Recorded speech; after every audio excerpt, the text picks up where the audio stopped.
let me put a few things on the table for the viewers and for posterity. Some books I would recommend, and I may be old school to recommend books, but bear with me.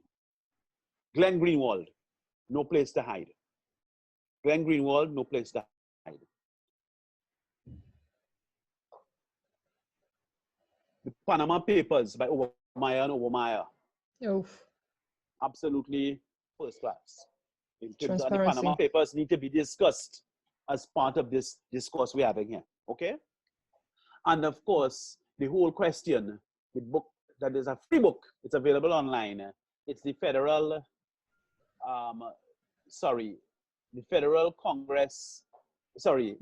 Crimes Investigation Commission, FCIC, established by Obama to examine the federal financial collapse in 08 and 09.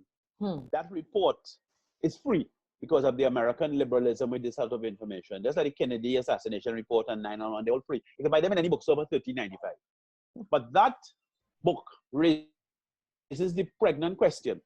You see, if the imperialist powers through the IT technology can get into everybody's phone and see everybody's message, and nobody's private, which is the thesis of No Place to Hide.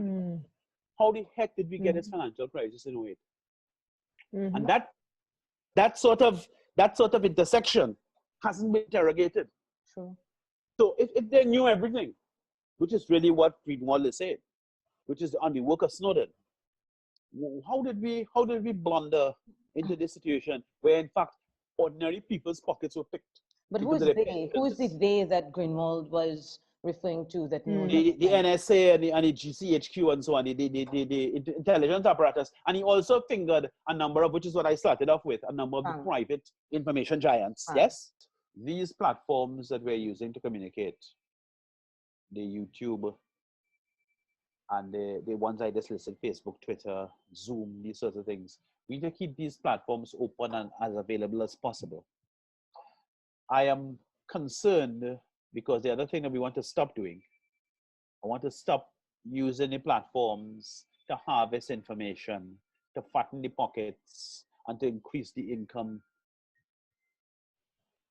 disparity, which is what we started off talking about, the information monarchy in the midst of a Republican tendency.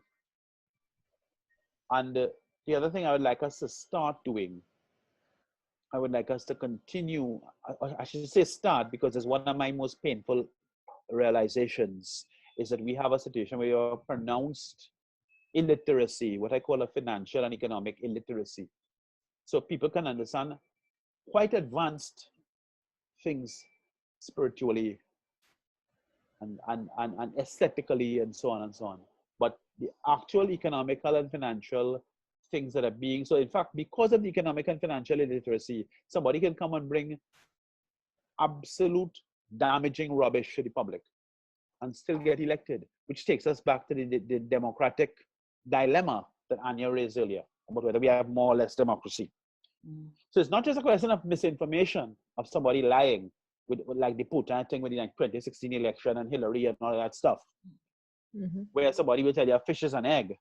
But if you have a population that can't tell that a fish is a fish and an egg is an egg, you could tell them a fish is a fish, and they'll still vote for it, when in fact they really meant to vote for an egg, because you're dealing with economic and financial illiteracy. So I want to say that out there. In relation to that point, a final book I will mention to you is Treasure Islands. I mentioned it to you, Margaret, before. I bought it. By a fellow called Nicholas Shaxson, Shaxson. And Nicholas Shaxson is associated with the Tax Justice Network out of the UK. And the equivalent in the States with a fellow called Raymond Baker is Global Financial Integrity out of Washington.